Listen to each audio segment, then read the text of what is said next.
안녕하세요. 캐드쟁이 AI입니다. 자, 이번 시간에는 기아공차 이제 본격적으로 들어가려고 해요.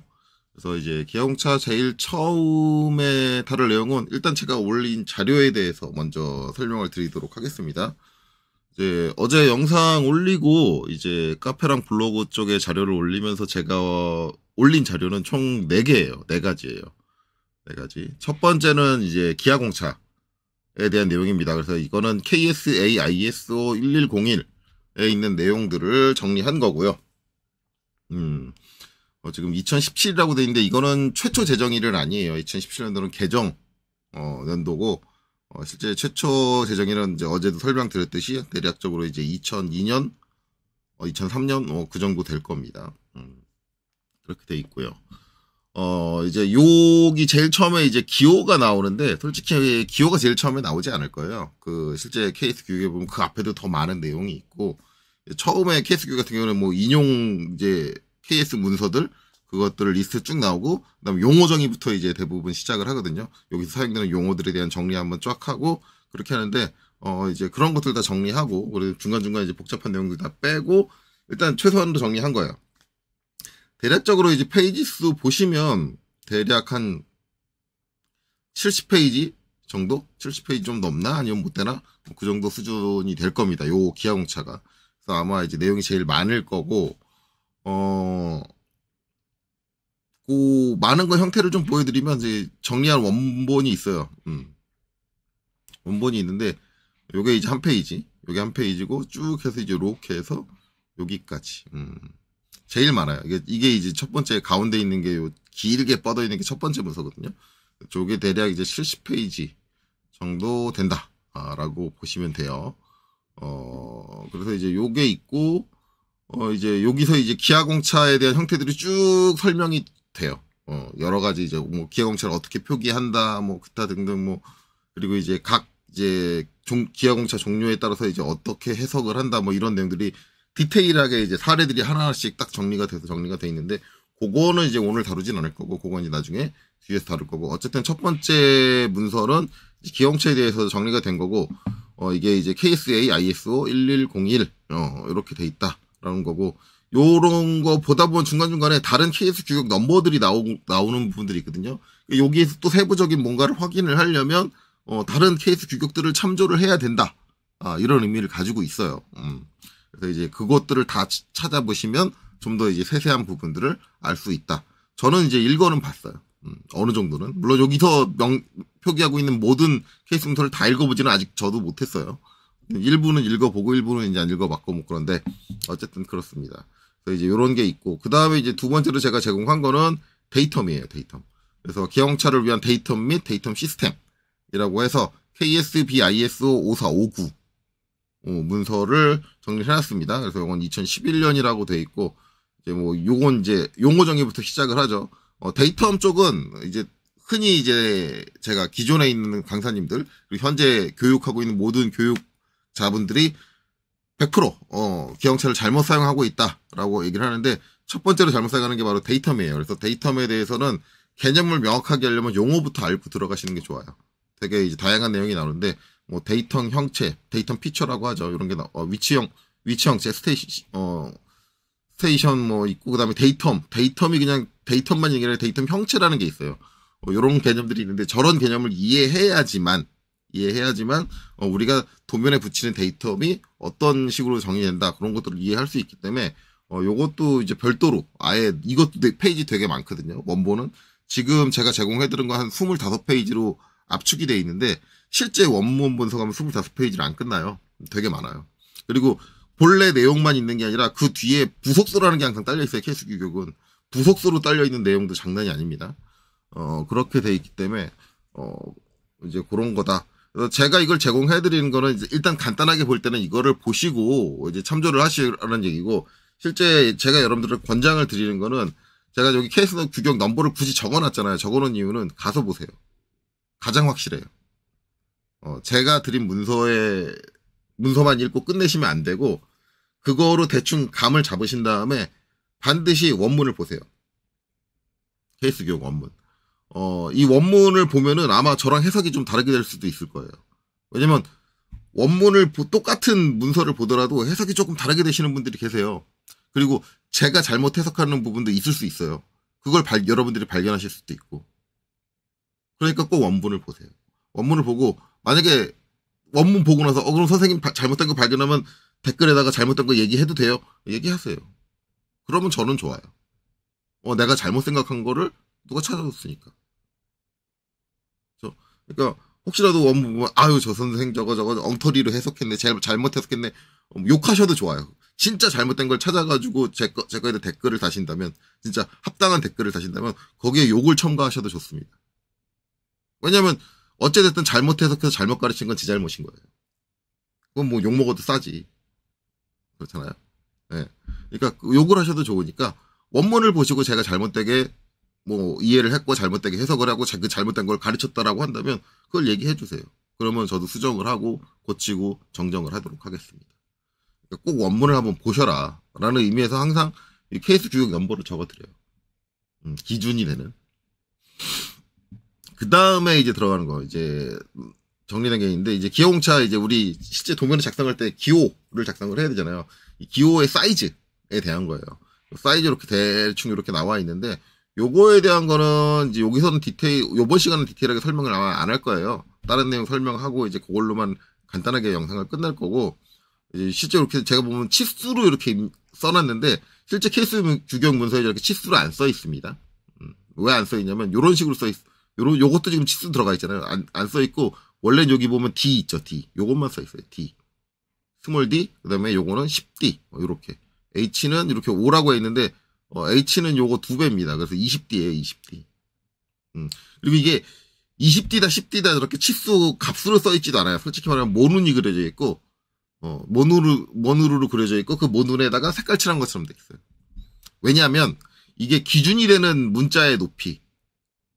원래 이제 문자 높이 기준은 선 굵기라 그랬죠. 근데 제가 기준을 문자의 높이로 잡는 이유가 요새 실무에서는 선 굵기를 문자 높이하고 다르게 써요.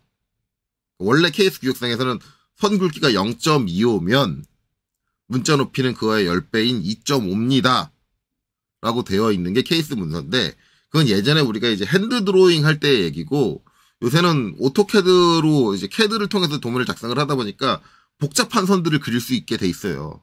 그러면 그 복잡한 선들이 도면에 다 표현이 되려면 과거에 우리가 연필이나 그 펜 가지고 그렸던 그 굵기를 하면은 선이 너무 굵어. 그래서 시꺼멓게 색깔 칠한 것처럼 나와. 요새 도면 그리면. 캐드에서. 그래서 요새는 실무에서는 선 굵기를 더 얇게 써요. 문자 높이 2.5를 그대로 쓰더라도 선 굵기를 뭐 일반적으로 가는 실선 같은 경우는 0.01mm, 100분의 1mm 이렇게 써요.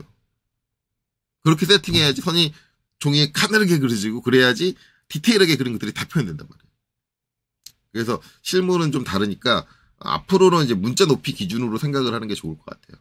바뀐 제도 형태의 포맷에 맞으면 문자 높이, 그 2.5가 일반적으로 이제 우리가 치수 문자 높이 케이스 교육에서 정의되고 있는 치수 문자 높이라고 보고 그거다. 근데 나는 문자 높이 2.5로 안 할 거야, 나는 3.5로 할 거야, 이렇게 선택할 수도 있잖아요. 그러면 거기에 따라서 이제 비율적으로 이제 값이 달라지게 되는데, 그렇기 때문에 케이스 규격 문제에서는 이제 문자 높이가 얼마입니다, 2.5입니다 이렇게 표현을 안 해요. 안 하고 모눈으로 칸을 이렇게 나눈 다음에 비율적으로 표현을 하기 위해서 그 칸에다 색깔 칠하듯이 이렇게 표현을 해줍니다. 그래서 그거는 실질적으로 이제 요 기하공차 기호 작성하는 거에 대해서 디테일하게 설명을 할 때 다시 한번 얘기를 드릴 거예요. 그래서 이제 사용되는 이제 기호에 대한 것들이 치수들이 쭉 정리가 돼 있는데, 여기 정리되어 있는 거는 기본적으로는 뭐다? 문자 높이 2.5를 기준으로 정리가 돼 있다. 그렇게 이해하시면 됩니다. 만약에 다른 문자 높이나 그러면 비율값을 재계산할 필요가 있다. 라고 이해하시면 돼요. 자, 그 다음에 이제 마지막으로 드린 거는, 기하공차. 지시가 없는 형체에 대한 기하공차라는 게 있습니다. 이건 KSB ISO 2768이에요. 이게 뭐냐면, 우리가 이제 기하공차를 중요한 데만 붙이잖아요. 그러면은, 기하공차를 붙이지 않은 곳에는 기하공차가 없느냐? 아닙니다. 있어요. 그러니까 기하공차라는 거는 이 형상이 가지고 있는 모든 형체의 기하공차는 다 들어가 있는 거예요. 이거 어떤 개념이에요? 우리 치수공차 할 때 제가 설명을 했죠. 자, 여기 공차값 안 써있는 이 치수는 공차값이 없는 거냐? 아니다. 일반 공차다. 라고 말씀드렸죠. 단지 이제 이 일반 공차라는 게 표면, 이 거리를 나타내는 그 표면이, 주물이다. 아니면 가공 표면이다. 이거에 따라서 공차값 범위가 다 달라지니까 값들이 달라진다. 이런 것까지 설명을 드렸죠. 이거랑 마찬가지예요. 그래서 이제 중요한 부분, 공차를 이제 내가 일반적이지 않고 특수하게 내가 제어해야 되는 부분들을 이렇게 수치적으로 치수 공차를 붙여준다든가 아니면 이제 기어 관측 공차를 붙여준다든가 하는데 기어 공차도 마찬가지로 내가 기어 공차 기호를 붙여준 곳은 내가 거기에 준하게 정밀하게 제어해야 되는 곳에만 붙여주는 거고 나머지 안 붙여준 곳은 기어 공차라는 게 없다. 표면이 어떻게 돼도 상관없다. 표면의 자세가 어떻게 돼도 상관없다. 이런 게 아니라 그것도 마찬가지로 이렇게 일반 공차가 존재를 한다. 그래서 그걸 참고하셔라 라고 이렇게 드린 거예요. 이거는 아마 이제 오늘 이 설명하고 나서 제가 이거를 다시 꺼내가지고 설명할 일은 없을 거예요. 왜냐면 일반 공차가 적용되는 부분에다 우리가 뭐 이걸 적용을 하지는 않을 겁니다. 않을 거고 이거는 그냥 내가 여기 일반 공차 적용 기어 공차에 일반 공차로 범주면 돼라고 생각을 하면은 거기 어차피 그냥 작업하는 사람이 이걸 보고 확인을 한다라는 개념이에요. 그래서 그렇게 하면 된다. 그래서 각 이제 기항차 종류에 따라서 값들이 이렇게 쭉 나와 있죠. 대칭도는 어떻게 한다. 원주 흔들림은 어떻게 한다. 이것도 등급이 있죠. 뭐 H등급. 이게 하이 등급이라고 해서 제일 정밀한 등급. 그다음에 K가 이제 중간 등급이에요. M을 안 쓰고 왜 K를 썼지? 그거 좀 모르겠는데 어쨌든 K 해가지고 이게 이제 일반적인 상황. 보통 K 값으로 한다. 그래서 원칙적으로 이제 일반 공차를 주어질 때도 이것도 어차피 이제 등급을 내가 지정을 한다고 한다면 등급을 지정을 한다고 한다면 우리 이제 일반 공차 주소에다가 달아주잖아요. 가공의 일반 공차. 그거 달아주듯이 기아 공차의 일반 공차, KSB, ISO 2768-2, K급, 뭐 이런 식으로 적어주는 게, 맞아요. 근데 만약에 우리가 이제 전산응용 기계적 기능사랑 그런 거 할 때 안 적어주잖아요. 안 적어주면 어떻게 되느냐? 그러면 일반적으로 K급을 사용을 합니다. 실무에서. K급을 쓰는 걸로 보는 거예요. 미들급을 되게 많이 쓰기 때문에. 그리고 이제 로우는 뭐예요? 좀 러프하게 여유 많이 주고 가공 작업자들 편하게 해주는 거죠. 야, 이거 그렇게 중요하지 않으니까 야, 로우로 봐, 로우로. 이렇게 생각을 하시면 돼요. 그래서 우리가 이제 어떤 형체에다가 기아공차를 지정을 하지 않는다고 해서 그 부분은 기아공차가 적용되지 않는다라고 생각하는 건 잘못된 거예요. 기아공차도 우리가 치수공차처럼 일반 공차라는 게 존재한다. 그걸 알려드리기 위해서 이제 요거는 별도로 드립니다. 그건 여러분들이 여기 있는 내용들을 잘 읽어보시면 돼요. 어떤 원리로 들어간다. 자, 그렇게 됩니다. 그래서 이제 요렇게 제가 이제 총 4개의 문서를 드렸고요. 요거 다 합치면 아마 대략적으로 한 100페이지 정도 될 거예요. 그 정도 다. 그래서 이제 그거를 제가 이렇게 정리하느라 시간이 그렇게 오래 걸렸나 보다. 이게 중간중간에 이제 그림도 있고 그림도 이거 3D를 2D로 그린 것들이 있어가지고 이거 정리하는데 진짜 짜증나서 미치는 줄 알았어. 오히려 이거를 그 케이스 규격 문서에는 사람이 손으로 그렸을 거예요. 손으로 그리는 게 더 편해요. 캐드로 그리는 것보다. 왜냐면 이게 이제 중간에 이제 이렇게 3D로 표현을 하게 되면 치수 문자도 이제 기울여서 표현을 해야 되거든요. 근데 캐드에서 치수 문자를 저렇게 기울여서 그려줄 수 있는 방법이 없어요. 그래서 나중에는 귀찮아가지고 제가 어떻게 했냐면 뒤쪽 보면 알겠지만 3D인데 얘도 똑같이 요 경사에 맞춰서 기울여야 되거든요. 실제 케이스 규격 문서가 보면 이 경사에 맞춰서 기울여져 있어요. 얘는 기울여져서 이렇게 해놨잖아요. 처음에 이거는 제가 처음에는 무조건 똑같이 할 거야. 제가 일일이 문자까지 다 그린 거예요. 문자까지 다 그렸어요. 이렇게. 이제 요걸 이제 ISO 드로잉이라고 하는데 2.5D라고 하죠. 2.5D. ISO 드로잉은 2.5D라고 하는데 이거 한번 그렸는데 이거 그리는데 시간 너무 오래 걸려요. 이게 각을 좀 다르게 줄 때마다 이걸 다 새로 다시 다 그때 다 그려야 돼요. 그래서 이제 미치겠어가지고 나중에 귀찮으니까 그냥 똑바로 갖다 붙였다. 그렇습니다. 이제 그런 것들은 양해하고 봐주세요. 이제 요것도 디테일한 거는 어차피 여러분들 이제 케이스 규격 문서를 직접적으로 보시면 되는 부분이니까 그렇게 됩니다. 그래서 이제 제가 드린 자료들이 그런 내용들을 담고 있다라는 걸 이해하시면 되고 이번 영상에서 이제 그냥 짚고 넘어갈 부분은 처음이니까 간단하게 기아공차의 종류입니다. 어떤 종류가 있는지 일단 그것부터 먼저 알고 넘어가자. 그래서 이제 제가 드린 문서 중에 이제 기아공차에 대한 이제 문서 KSA ISO 1102를 기반으로 하고 있는 문서를 보시면 제일 처음에 이제 기호라는 게 나오고요. 여러분들이 이제 기형차를 처음 할 때 가장 처음 해야 되는 거는 이 기호들을 외우는 것부터 시작을 합니다. 이거는 이제 여러분들 학원 가시면 다 여러분들 동일하게 배우실 거예요. 동일하게 이렇게 배우는데 요 표 보면은 여러분들이 학원에서 봤던 표랑 살짝 다릅니다. 살짝 달라요. 네, 살짝 달라요. 여러분들 눈썰미 좋으신 분들은 벌써 눈치를 채셨을 거예요. 일단 기아공차를 우리가 이제 분류를 할 때 대분류가 있어요. 대분류가 있는데 대분류는 이렇게 여긴 명세라고 돼 있죠. 형상에 대한 명세다, 아니면 자세를 표시하는 명세다, 아니면 위치에 대한 표시를 해주는 명세다, 아니면 흔들림 명세다. 이렇게 4가지 종류의 명세가 있습니다. 요 4가지는 아마 여러분들 학원에서 배우실 때 아니면 서점에서 서적을 사셨을 때 동일하게 존재합니다. 다 똑같이 얘기할 거예요. 당연히 똑같이 얘기돼야 되는 부분이고요.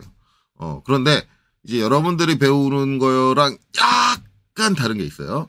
자, 형상 명세에 해당하는 이제 기아공차가 이제 진직도가 하나 있고요. 그렇죠?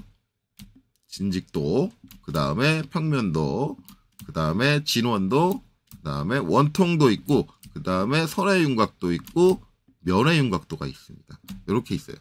그렇죠? 이렇게 있고, 여러분들이 매칭시켜서 외워야 되는 건 요 뒤에 있는 기호. 그래서 요 기호만 봐도 진직도다.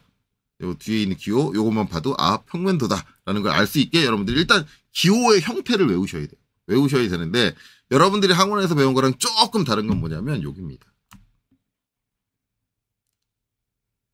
위랑 같은 게 있네? 자세. 이게 위치에도 있네. 대부분 이거 이제 학원이나 그런 교재에 정리되어 있는 거 보면은 선의 윤곽도나 면의 윤곽도는 형상에만 있습니다. 형상에만 있고, 이제 이 기아공차에 데이텀이 필요하냐 안 하냐, 데이텀 지시가 돼야 되느냐 안 돼야 되느냐, 이 항목도 학원에서 가르칠 때 똑같이 가르칠 거예요. 있는데 이게 다 없음 되는데 학원에서는 어떻게 돼 있냐면 형상에만 선의 윤곽도와 면의 윤곽도가 있고 없음 또는 있음, 이렇게 돼 있을 거예요. 그러니까 대부분 이제 사람들이 선의 윤곽도와 면의 윤곽도는 형상을 명세하는, 형상을 규정하는, 형상에 대한 공차를 규정하는 데만 사용된다라고 오해할 수 있게 작성해놨어요. 그러니까 이게 강사님들 입장에서는 간추린다, 학생들한테 내용을 좀 줄여주겠다 라는 의도로 이제 한 것 같은데 그게 오해의 소지가 있어요. 그러면 안 되는데. 그러면 안 되는데. 예, 그런 게 있습니다. 그래서 이 선의 윤곽도와 면의 윤곽도는 형상을 규정할 때, 형상에 대한 공차를 지정할 때 사용할 수도 있지만 때에 따라서는 이게 자세나 또는 위치에 대한 공차일 수도 있다. 그래서 이제 여기는 이제 이렇게 별도로 A라고 돼 있어요. A 이렇게 돼 있는데 이게 언제 형상에 대한 규정을 할 때 사용이 되고 언제 자세나 위치에 대한 규정을 할 때 사용되느냐는 어디 있다? KSA ISO 1660에 정리돼 있다. 그러니까 거기 가서 봐라 라고 돼 있어요. 요 문서에서는 정확하게 얘가 언제 어떻게 사용될 때 이제 이게 형상에 대한 거냐, 자세에 대한 거냐, 아니면 위치에 대한 거냐, 이런 구분들은 지어주지 않고 있고, 이것에 대해서 알고 싶으면 KSA ISO 1660을 가서 봐라 라고 돼 있습니다. 어찌됐든 중요한 거는 우리가 이제 선의 윤곽도와 면의 윤곽도에 데이텀이 있는 경우는 걔를 형상 명세로 규정하지 않습니다. 선의 윤곽도나 면의 윤곽도에 데이텀이 들어갈 때는 자세 또는 위치예요.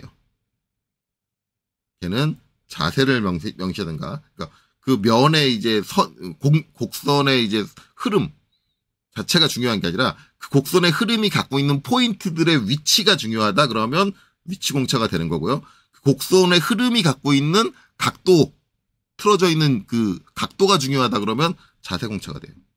그러니까 그 면이 어떻게 쓰이느냐에 따라서 이게 데이텀이 필요할 수도 있고 안 할 수도 있는 거예요. 그냥 단순히 그 표면에 생긴 형태만 필요해 그러면 데이텀 없이 형상공차로 명세가 되는 거예요. 선해윤곽도나 면해윤곽도. 그렇게 이해하셔야 돼요.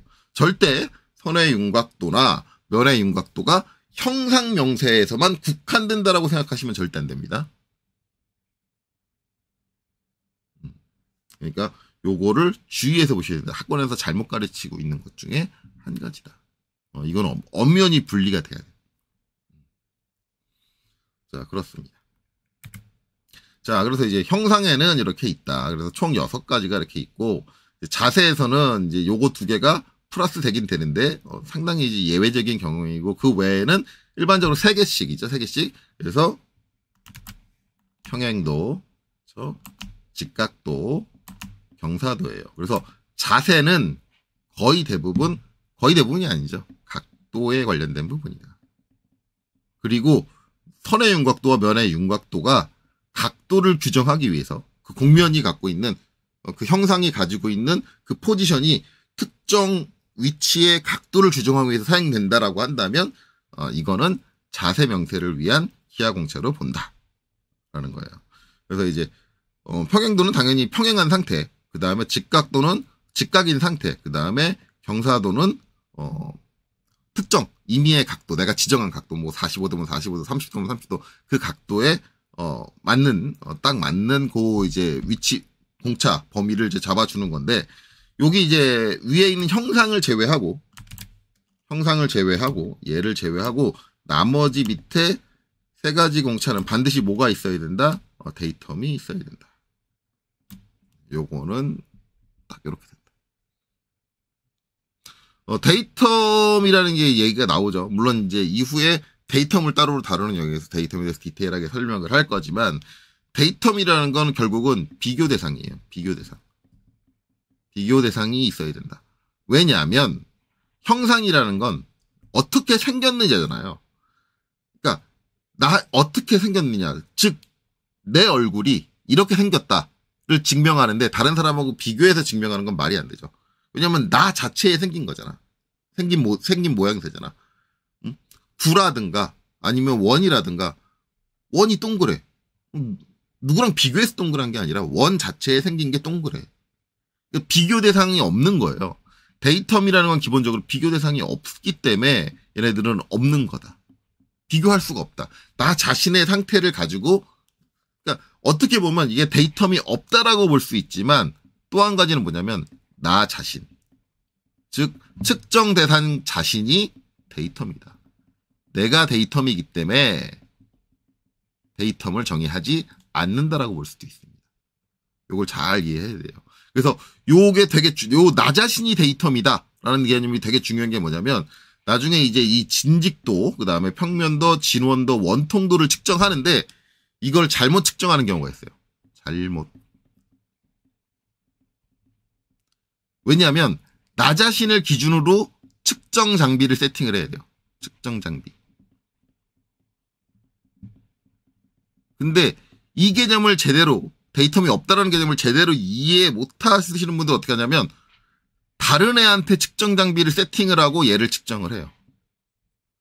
그렇게 측정하는 순간 얘는 형상공차가 될 수 없어요.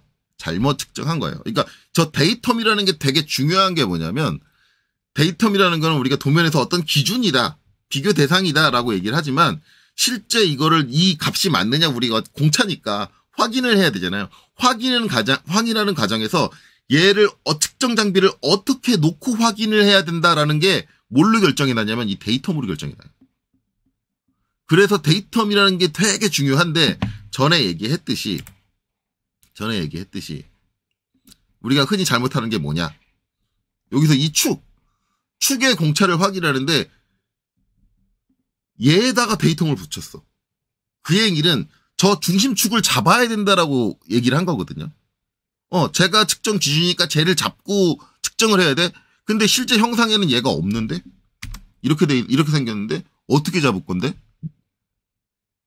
그러니까 말이 안 되는 형태예요. 도무지 말이 안 되는 거예요. 여러분들이 데이텀, 제가 첨부해드린 2번째 데이텀 문서를 보고 그거를 조금만 읽어보시면, 지금 우리가 그 전산응용 기계도 기능사 책에 나와 있는 그 데이텀 축에 붙이는 데이텀 기호가 얼마나 허무맹랑한 얘기인지가 얼마 안 읽어보면 바로 판단이 돼요. 야, 이게 진짜 말 안 되는 개념이었구나. 얘는 생각 없이 한 거구나. 그런데 그런 강사들이 살아남아가지고 지금의 강사님들을 만들었죠. 얼마나 가슴 아픈 일이에요. 여지껏 책이 그 전산응용 기계도 기능사나 아니면은 그런 자격증 관련 책이 여지껏 몇 년간 출간이 됐어요. 몇십 년, 그러니까 몇십 년까지라고 얘기하면 좀 과장될 수 있겠지만 최소한 20, 30년은 출간이 됐을 거 아니에요. 자격증이 최초 생기고 나서. 그동안 아무도 그걸 잘못했다고 얘기를 안 했어. 말이 안 된 건데. 그런 거예요. 그래서 데이텀이 중요한 이유는 데이텀을 어떻게 지시하느냐에 따라서 얘를 측정할 때 어떻게 세팅해야 된다는 게 나와요. 그래서 데이텀이 되게 중요해요. 그 세팅 방법이 틀리면 측정 객체를 잘못한 거기 때문에 그 측정 값이 맞지 않는 게 돼요.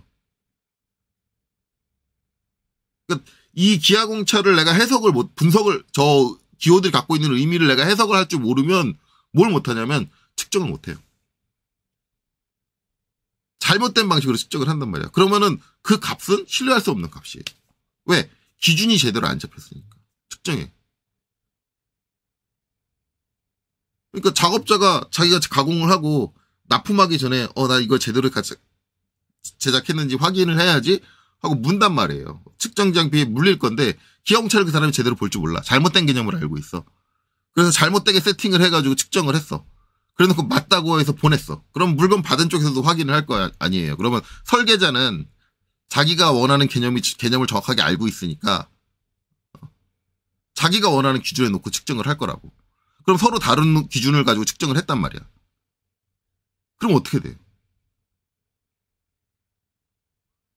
분명히 작업자는 내가 확인했을 때는 맞는 거라고 생각하고 납품을 했는데 거기서는 갑자기 불량이라고 빠꾸를 시켜버린 거야. 그러면 이 가공작업자는 어떻게 했어요? 승질이 나는 거죠. 승질 나서 전화할 거라고. 아니 내가 다 일일이 다 하나하나씩 확인해가지고 공차 범위 내에 들어오는 거 다 확인하고 보냈는데 왜 불량이냐고. 그러면 이제 설계자가 그러겠죠.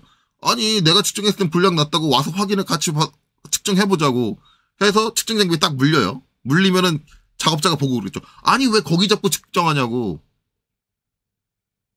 왜 서로 이제 기준이 다르니까 생각한. 그러니까 이 축에다가 기준을 붙인다는 행위가 그거를 방조를 하고 있는 거예요. 그러면은 그 책임은 누구냐? 가공작업자냐? 아니죠. 기하공차를 여기 축에다 붙인 그 사람이 잘못했지. 왜 어디를 잡아야 되는지 명확하게 표현을 안 해줬어. 그래놓고 이 축에다가 그 데이텀 기호를 붙였을 때 거기를 잡는다는 건 그건 네 생각이고. 그러니까 데이텀이라는 거는 측정할 수 있는 기준을 진짜 명확하게 잡아줘야 되는 거예요.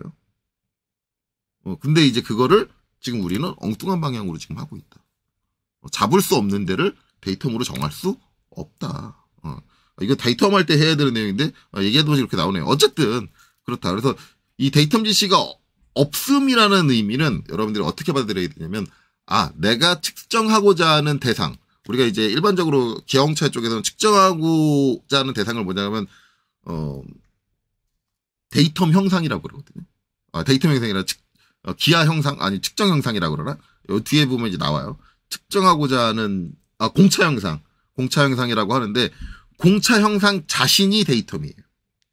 내가 측정하고자 하는 대상이 데이텀이다. 그렇게 이해를 해야 돼요. 그래서 나중에 측정을 할 때 측정 장비를 어디다 세팅을 하느냐? 내가 측정하고자 하는 그 표면, 그 자체에다 세팅을 하고 그 표면을 따라서 움직일 수 있게 해줘야 돼.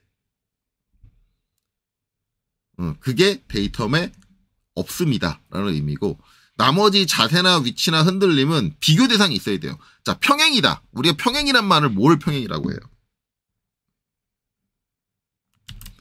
자, 여기 그냥 수평선, 이렇게 수평선이 하나 있어.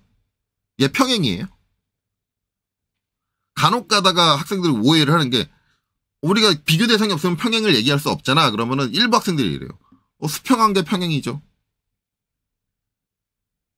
아니에요. 얘는 수평한 거지. 우리가 알고 있는 각도 방해에서 내가 보고 있는 시선 방향에서 위, 아래, 좌우를 나눴을 때 좌우로 뻗어 있기 때문에 수평하다. 0도의 기준으로 나왔기 때문에 수평하다라고 얘기하지 얘를 평행하다고 얘기하잖아요. 왜? 평행은 선이 반드시 두 개가 있어야지 얘기를 할 수 있는 거예요. 그래서 얘에 대해서 얘가 평행하다.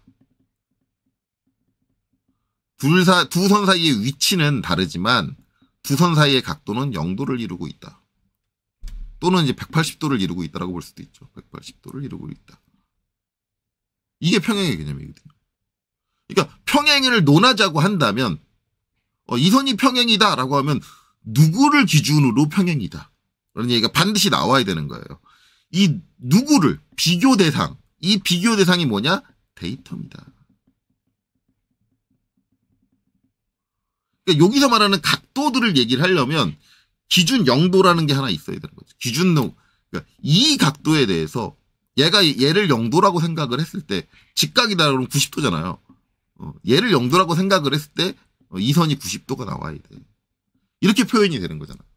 그러니까 이 선이 있어줘야 된다. 우리가 측정하고자 하는 건 이 선이지만 이 선이 있어줘야 된단 말이야. 이 선이 없으면 얘를 측정을 못해. 직각인 거를. 항상 비교 대상이 있어야 되는 거예요. 경사도 마찬가지예요. 어디를 기점으로?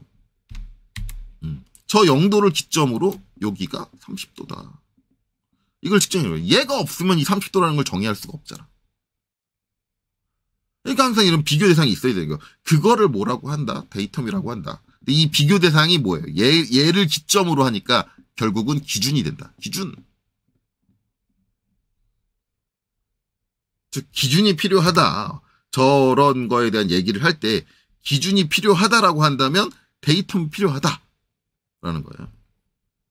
자, 그 다음에 이제 위치에 대한 명세를 해줄 때 쓸 수 있는 게 위치도 공차다라고 있고, 요 위치도 공차가 여러분들이 학원에서 배울 때랑 약간 다른 게 하나 있어요.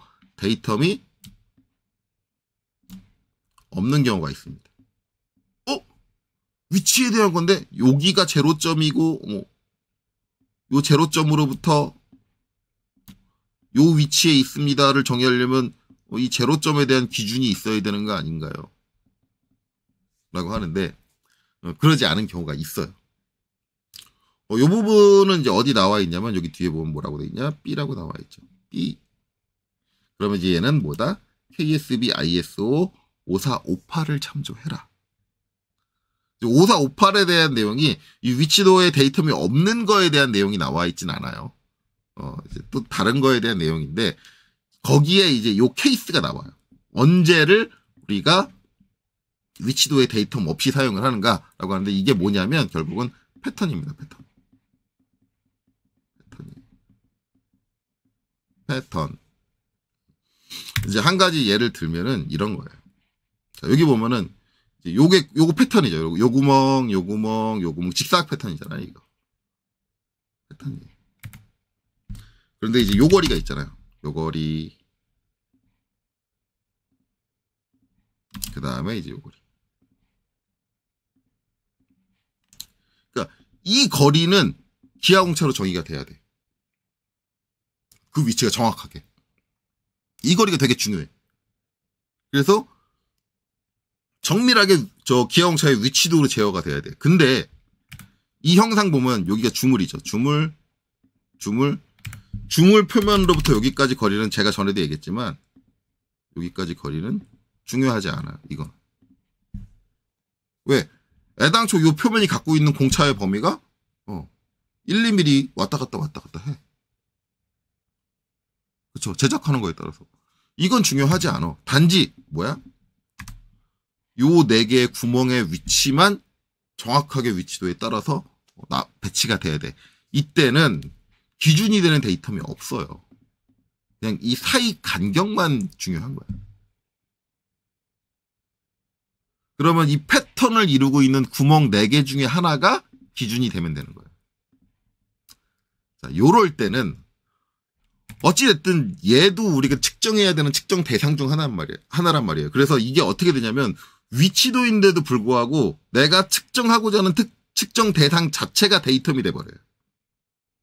즉 형상공차랑 같은 개념이 돼버려.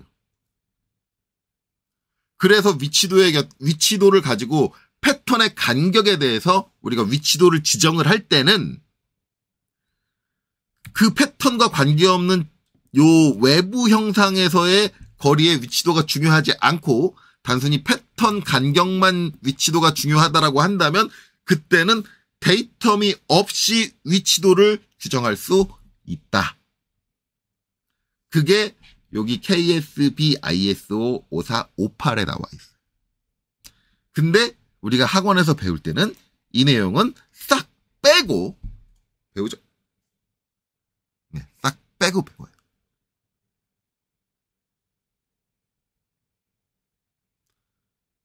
그러면 문제는 뭐냐?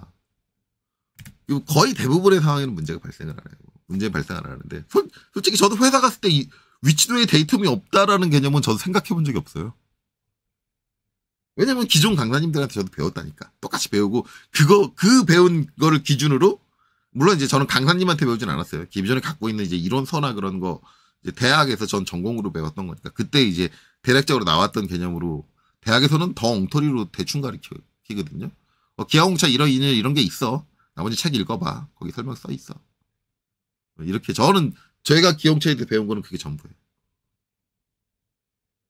저는 취직할 때까지 뭐 제도를 배우기 위해서 뭐 학원을 간다든가 그런 건 안 했었기 때문에 그냥 대학교 전공으로 배운 게 전부였기 때문에 나머지는 제가 이제 뭐 서적을 사서 본다든가 뭐 도서관 가서 서적을 빌려본다든가 뭐 그렇게 받고 그렇기 때문에 제가 읽은 건 이제 그렇게 간단하게 설명드린 거랑 이제 서적에 적혀 있는 내용들인데 제가 어떤 요 제도에 관련된 어떤 서적을 샀어도 이게 제대로 표현하고 있는 서적이 별로 없었어요.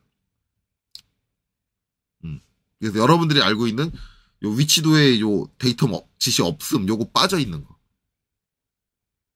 그냥 위치도면 데이터 있음 뭐 요것만 표시된 거 그런 거랑 선행각도와 면행각도가 형상을 규정하는 거다 무조건.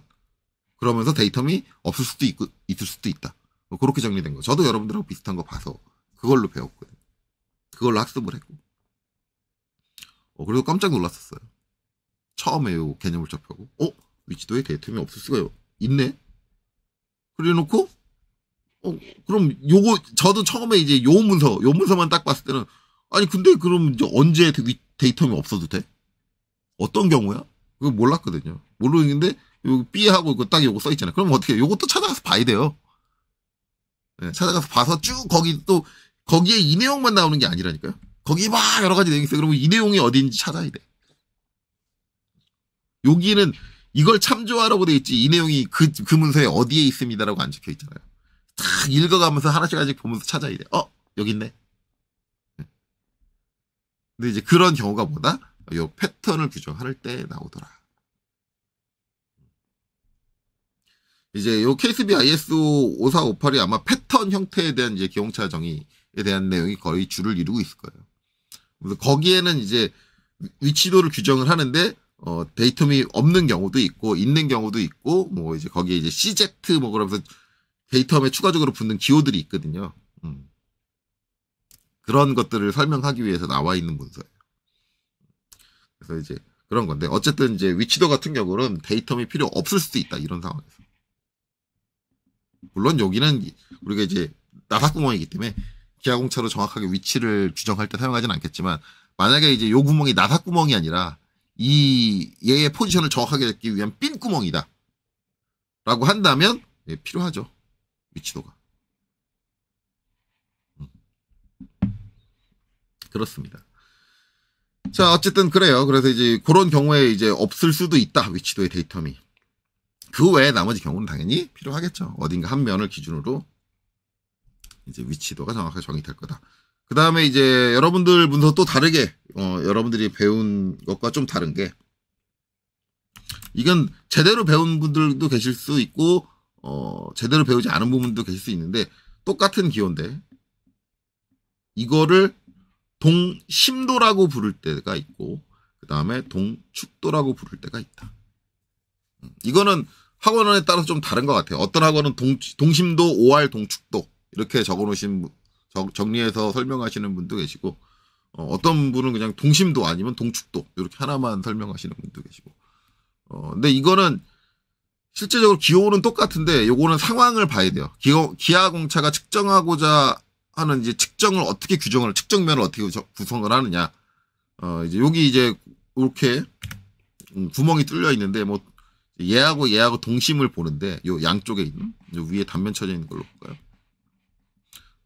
얘하고 동심을 보는데 그 동심을 볼 때 이게 우리가 어떤 특정 형상에 대해서 횡단면 아니면 종단면에 대한 기하공차만 따질 때가 있거든요. 그 중에 이제 횡단에 해당하는데 만약에 요 축을 가진 형상이 데이터입니다라고 하고 요쪽 32가 데이터입니다라고 하고 거기에 대해서 여기 32에 대한 이제 동심도 또는 동축도를 정의하는데 만약에 이거를 동심도라고 규정을 하려면 이거 형상이 갖고 있는 횡단의 한 점으로 규정이 돼야 돼요. 그래서 거기에는 반드시 저 형상에 횡단을 표시해주는 기호가 붙어야 됩니다. 횡단면이다. 그게 이제 아마 뒤에 이제 설명이 나올 텐데 뒤에 이제 뒤쪽으로 쭉 가면은 이렇게 기호들이 나오거든요. 이런 기호들 여러분들 기하공차 전산환경 기계에서 기능사만 공부하신 분들은 되게 생소하죠. 왜냐면 아마 그 여러분들 그 정답지에 보면은 이런 기호가 붙어 있는 적은 본 적이 없을 거야. 적은 또 뭐냐? 예, 이랬을 거예요. 예. 근데 여기 이 내용들을 쭉 보다 보면은 여기 보면은 이제 임의의 횡단면 ACS라는 게 있어요. 요 ACS라는 게 붙어야 돼요. 이게 붙으면 3228 정의하는 기하공차에 이 ACS라는 표현이 붙으면 이 3228에 있는 요 길이의 전체를 얘기하는 게 아니라 그 중에 임의의 하나의 횡단, 그러니까 데이텀 축과 직선을 이루는 직각을 이루는 하나의 평면에서 잘린 단면에 있는 한 점만을 규정을 한다라고 저 ACS가 규정이 되면 그때는 뭐라고 하느냐? 동심도다라고 얘기합니다. 만약에 그런 규정 없이 이 32파의 형체 전체를 얘기를 한다라고 한다면 동축도다라고 얘기해요. 이제 기존에 이제 학원에서 공부하시거나 아니면 따로 서적 사가지고 공부하시는 분들은 저건 또 듣도 보다 못한 소리가 나오느냐 라고 하죠. 그래요. 그래서 그렇다. 그러니까 이 기하공차라는 게 여러분들이 기존에 학습했던 것처럼 그렇게 간단한 상황이 아니에요. 다양한 상황들을 얘기를 해요. 기본적으로 이제 이쪽에서는 동축도를 얘기하는 게 맞습니다. 동축도. 왜냐면 이 전체 길이가 다 영향을 줘요.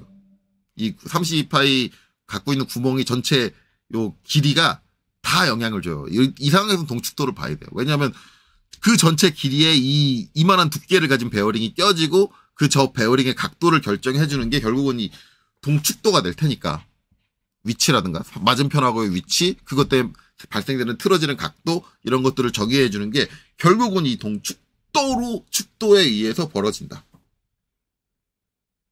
그거예요. 동축도. 그래서 이 상황에서는 동축도로 봐야 되고 이게 동심도로 볼 때는 이게 이 길이 전체에 있어서 작용을 하는 게 아니라 그 길이 전체에 뚫려 있는 중간에 있는 한 점, 그 한 점에 있는 횡단에 의해서 어떤 물체의 이제 위치라든가 그런 것들이 결정난다라고 한다면 그때는 동심도를 쓴다. 그래서 거의 여러분들이 대부분 전산환경 기능사에 나오는 샘플들, 예제들은 일반적으로 이런 거 쓰는 게 베어링 하우징 이런 것들에서 사용이 되기 때문에 동심도보다는 동축도의 개념을 거의 대부분 사용을 하고 있다.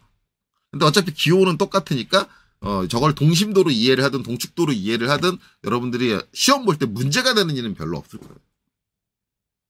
어차피 기호가 같은 기호고 그걸 이제 읽는 사람이 그 상황을 인지해서 이게 동심도다 동축도다 명칭만 다르게 부를 뿐이다 라는 거니까. 그래서 그게 이제 그거를 그렇게 인지해도 요게 서로 다르다라는 걸 인지 못해도 여러분들이 틀릴 일이 없으니 학원에서 강사님들이 이거를 동심도로 퉁쳐서 가르치든 동축도로 퉁쳐서 가르치든 여러분들이 그거에 영향을 받아서 시험에서 문제가 될 소지는 전혀 없는 거죠.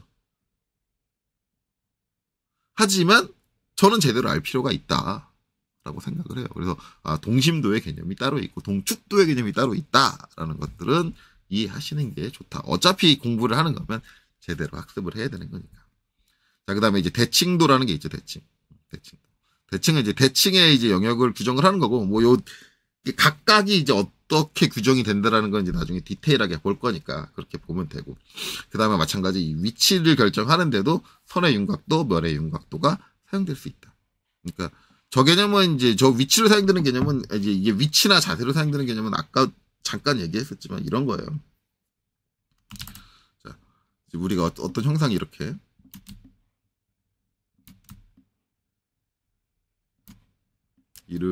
있어요. 그래서 요 위에 이 형상에다가 내가 뭐 선의 윤곽도다 또는 이제 뭐 면의 윤곽도다 이거를 정의를 했는데 데이텀이 없는 경우는 그냥 이 형상만 보는 거예요. 이 형상이 가르고 흐르는 이 선만 보는 거예요. 그렇기 때문에 이 형상을 가지고 있는 이 선이 지금 이렇게 놓여 있는데 살짝 기울어 가지고 이렇게 놓여 있어도 이 형상만 완전히 똑같이 구형을 하고 있으면 얘도 맞는 겁니다. 이게 형상도라고 한다. 형상을 정의해주는 기하공차 명세라고 한다면 이때는 데이텀이 필요 없어요. 근데 만약에 데이텀이 붙는다.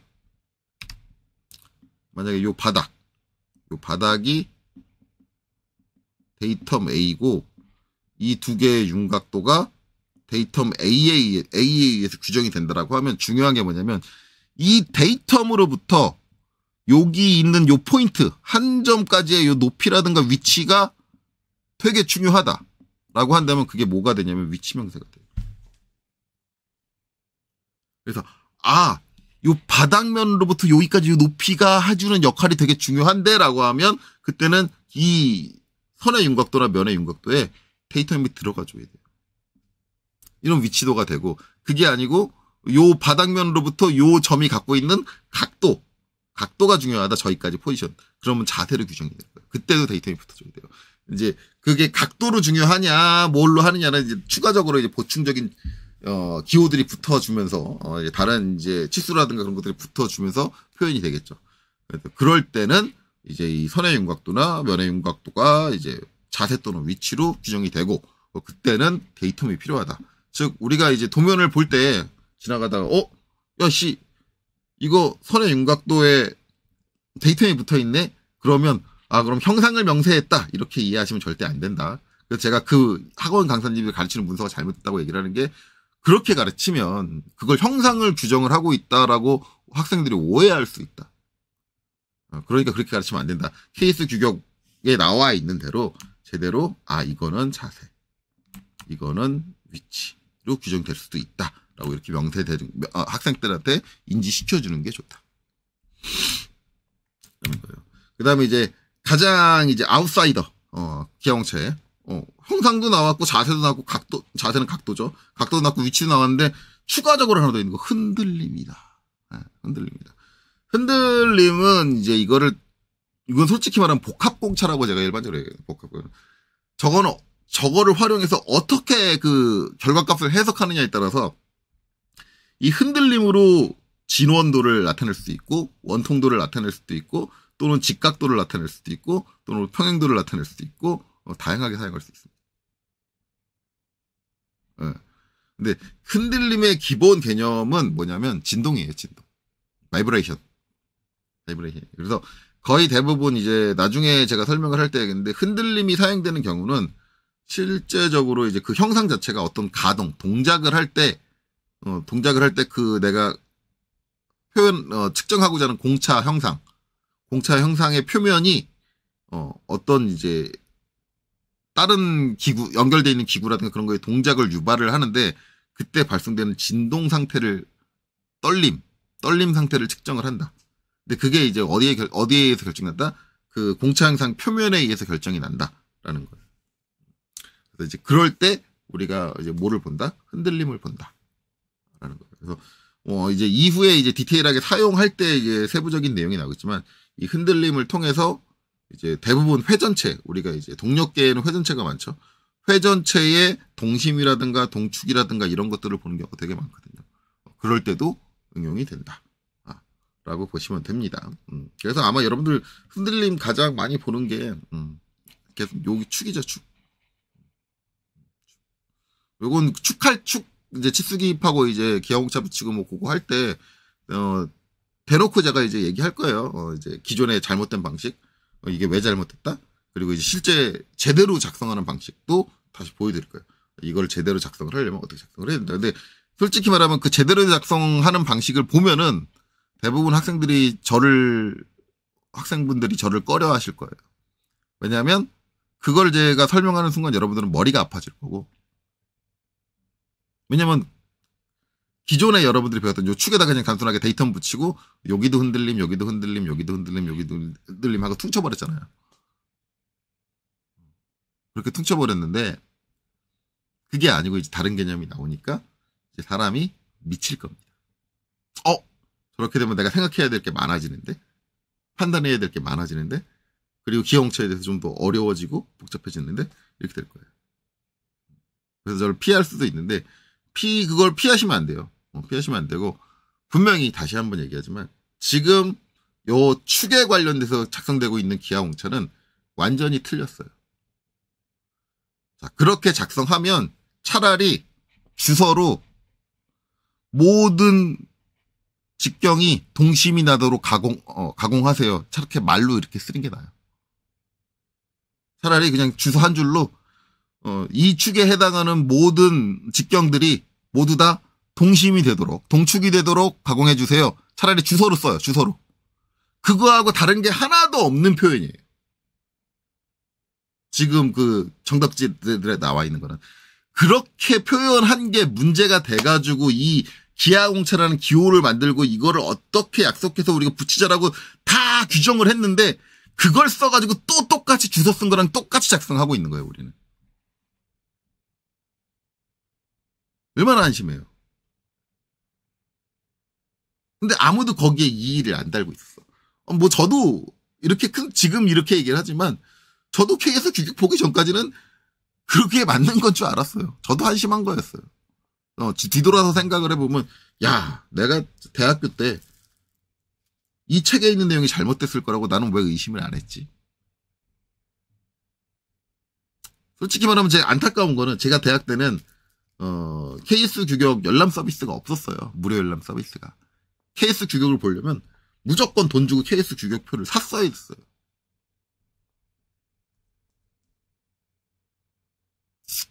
그래서 그냥 돈 아까워서 안 샀죠. 왜냐면 그걸 안 샀던 이유가 어차피 저는 대학 때는 제가 얘기했지만 저는 자격증을 대학 때 안 땄어요. 네, 자격증 없이 회사 취직했어요. 국가 자격증 없이. 여러분들 알고 있는 전산응용 기계도 기능사, 산업기사, 아니면 일반 기계기사 이런 거 없이. 왜냐면 저는 그 자격증이 옛날부터 워낙 부실하게 운영되고 있는 걸 알고 있었기 때문에 이건 도저히 내 자격을 입증할 수 있는 시험이 아니다 라고 생각을 했어요. 이 자격증 없어도 내가 자격증 있는 애보다 잘할 자신 있다 라는 생각을 갖고 있어. 왜냐면 자격증 딴 과에 있는 다른 친구들보다 내가 과 성적이 높았는데, 내가 과 톱이었는데, 거의 과 톱은 아니지만 과 3등이었는데 내가 봤을 때 되게 한심하게 동연에 대한 개념이 별로 없는 한심한 애가 자격증 따고 있는데, 야, 저 엉터리 실력이 자격증을 따? 국가 자격증을? 야, 그럼 그 국가 자격증 따라면 안 하네. 고작 저 정도 실력밖에 검증을 못 하잖아. 대학교 때 제가 그때 생각은 그거였어요.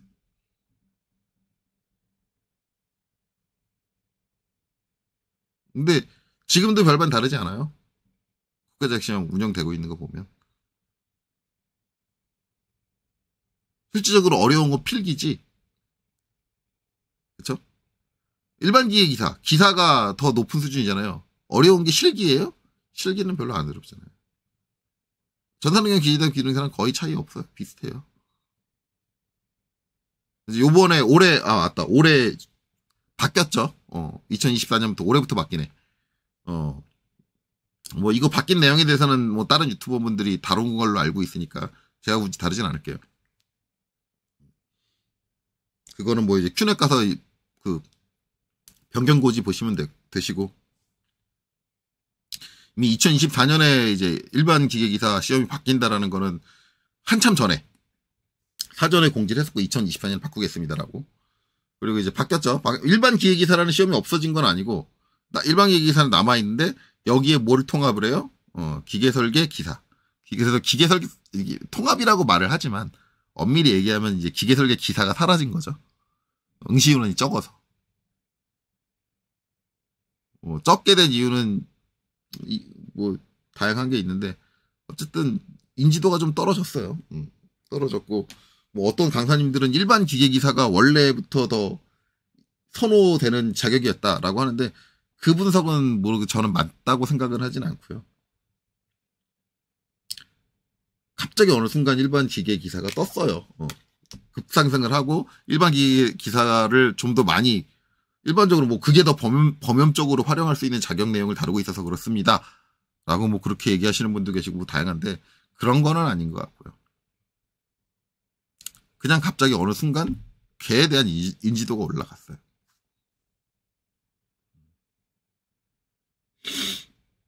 그래서 이제 그게 큐넷 말로는 통합했다. 일반 기계사로 두 개 시험을 통합을 했다라고 하는데 그렇진 않죠.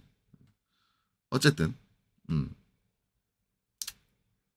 그렇습니다. 그래서 이제 자격시험이 바뀐 거 근데 요것도 한번 다룰까 했었는데 굳이 제가 다룰 필요까지는 어쨌든 이제 이거는 뭐 어쨌든 필기만 이게 제가 아까 얘기하려고 그랬던 거는 어쨌든 이것들의 내용들이 어려워지는 게 전산응용 기계지도 기능사보다 기계설계 산업기사가 필기가 더 어렵죠. 실기가 어렵다. 솔직히 말하면 산업기사는 실기도 조금 어렵기는 해요. 전산응용 기계지도 기능사보다. 왜냐하면 산업기사에는 뭐가 들어가냐면 설계 수정이 들어가요. 그러니까 제공되는 문제에 있는 도면을 그대로 그리는 게 아니라 거기에서 뭐 베어링을 뭘로 바꿔라. 뭐 이런 요구들이 들어가요. 추가가 돼요. 그래서 그거 바꾼 대로 부품까지 수정을 해서 해야 돼. 거기 있는 거 측정해서 그대로 그리는 게 아니라. 솔직히 말하면 실기 내용은 그게 더 어려워요.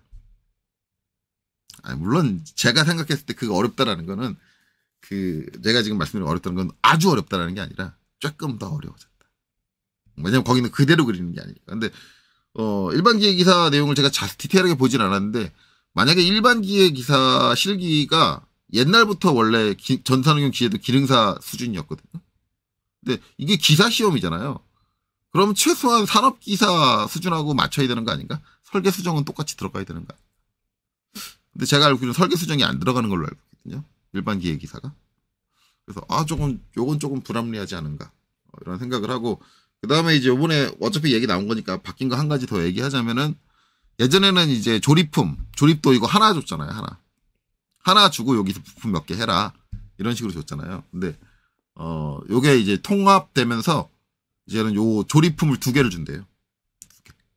조립품을 2개를 2가지 종류를 줘요. 2가지 종류 주는 거에 대한 이제 예상도 되게 사람마다 다양하게 존재하는데 가장 유력한 예상은 우리가 이 전산응용 기계도 기능사나 이런 이제 실기 시험에서 나오는 기구류를 분류를 나누는데 제가 예전에 설명할 때 한 60가지 종류의 기계 장치류가 있습니다라고 하는데 그건 세 분류로 좀 들어와서고 가장 큰 틀의 대분류로 분류를 하면 2가지로 일반적으로 나누죠. 동력 전달 장치 아니 동력계통이냐 동력계냐 아니면 치공구 계열이냐 치공구 계열이다. 이렇게 2가지로 그래서 이제 아마 공부 많이 하신 분들은 익숙한 표현이 하나 있을 거예요. 동치동 뭐냐 동력 전달에 동력 나왔으면 그 다음 달에 치공구 나오고 전달에 치공구 나왔으면 그 다음에 동력 나오고 이런 식으로 계속 반복된다. 그래서 동치동 이렇게 얘기를 하는데 꼭 그렇게 나왔나? 그거는 제가 일일이 확인을 안 해봐서 모르겠어요. 그래서 저는 아직까지도 궁금한 게 기출문제를 실제로 뭐가 출제되는지 어떻게 알아요? 학생들이 시험 문제 못 갖고 나오게 돼 있잖아.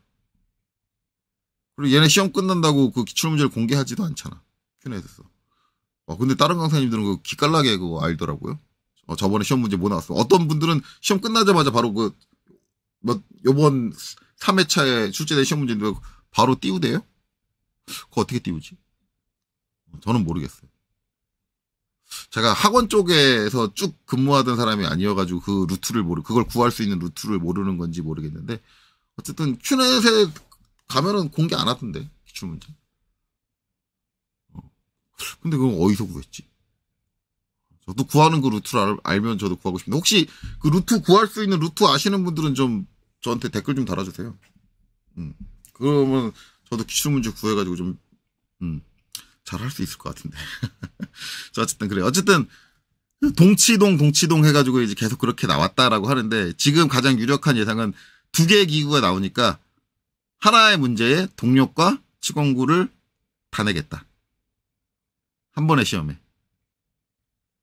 그래서 예전부터 말이 많았던 게 뭐냐면 동치동이면 대부분 학생들이 동력계에 익숙하세요. 동력계통에 익숙해요. 왜냐하면 가장 대부분 여러분들 전산응용 기계도 기능사 배우면 지금 제가 다루고 있는 이 동력 전달 장치 이거를 가장 처음에 배울 거예요. 요거 하는 법, 요거 작성하는 법. 이 동력계가 주로 쓰이는 게 뭐냐면 동력계가 돼야지 KS 규격 부품들이 많이 나와요. 규격에 대한 내용들이 많이 나와. 치공구로 가면은 규격에서 쓸만한 게 별로 없어. 치공구 가면. 솔직히 말하면. 그래서 KS 규격을 덜 보게 돼요. 덜 보게 되고 또 한 가지는 동력계는 거의 이제 이게 전산응용기계도 요 자격증 시험에서 말하는 동력계라고 하는 것 자체가 거의 대부분 이런 이제 회전축을 기반으로 하고 있는 베어링 유닛들이 거의 대부분이에요. 그래서 패턴이 비슷해요. 패턴이 비슷하다 보니까 하나의 패턴을 익히면 그거를 응용해서 다른 걸 작성하기가 쉬워, 동력은. 근데 치공구의 종류에 따라서 형상이 겁나게 다양해요. 그러다 보니까 치공구가 어려운 게 뭐냐면 어떤 분은 치공구가 투상이 어렵다라고 얘기를 하는데 솔직히 치공구 투상 안 어렵거든요. 오히려 투상 되게 간단해요. 판때기 같은 거 몇 개만 있고 끝나는 경우도 있거든요. 치공구는. 부품이. 그래서 별로 안 어렵고 투상이 어려운 게 아니라 거기에 들어가는 공차류 세팅하는 게 어려워요. 왜냐하면 여러분들이 공차 세팅하는 게 익숙한 게 뭐냐면 다시 한번 얘기하지만 지금 여기 보고 있는 이 동력계 공차 세팅을 많이 해봤기 때문에 여기는 공차 세팅을 어떻게 하는지 잘 아는데 치공구는 그 형태에 따라서 상황이 많이 달라지기 때문에 그걸 전부 다 경험해보지 않는 이상은 그걸 내가 응용력이 없으면 공차 세팅을 못해요.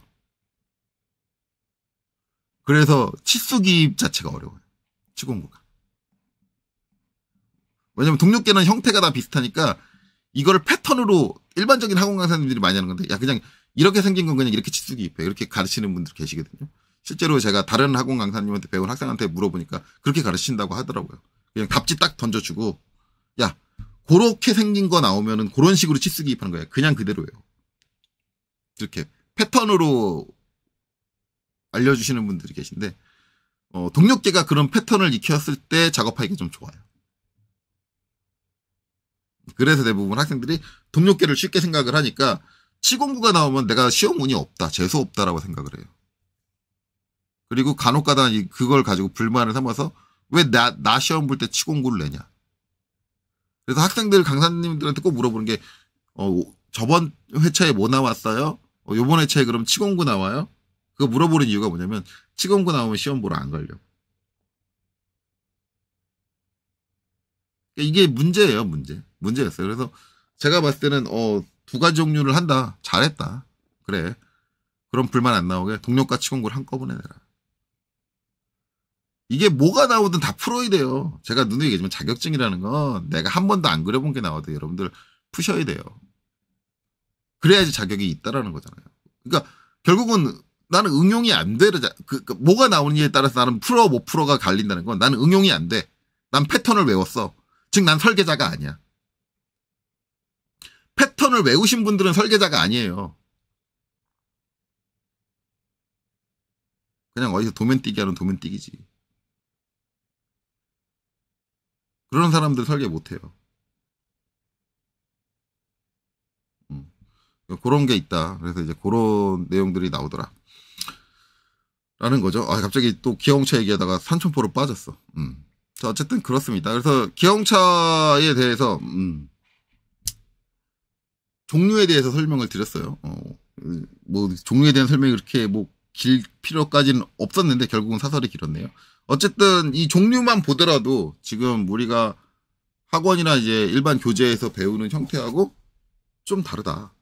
우리가 알고 있던 것보다. 그렇게 느끼시는 분들이 계실 거예요.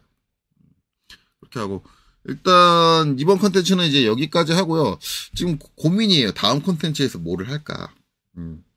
왜냐면 이 기아용차라는 게 뭘 가르치는 순서가 좀 애매해. 요거 원래 제가 요거 한 다음에 바로 그냥 요 기호 형태 왜냐면 어떻게 붙여, 요게 아니라, 이거구나. 요 기호 형태, 요거를 먼저 다룰까? 이걸 생각을 하고, 아니면, 요 뒤에 있는 요 내용들을 다뤄야 되나? 바로 뒤에 나오는 요런 내용들을 다뤄야 되나? 그런데 지금 여기 표에 있는 요 내용은 저걸 일일이 다루긴 어려울 것 같고, 그래서 케이스가 나올 때 하나하나씩 그때그때 보는 게 좋을 것 같고, 일단은 공차 형체에 이제 공차를 지시하는 요 기호들에 대한 설명을 먼저 해야 되나? 그런 것을 좀 고민하고 있어요. 어쨌든, 휴일이 오늘이 마지막이기 때문에, 다음 컨텐츠는 빨라야 다음 주에 찍겠죠.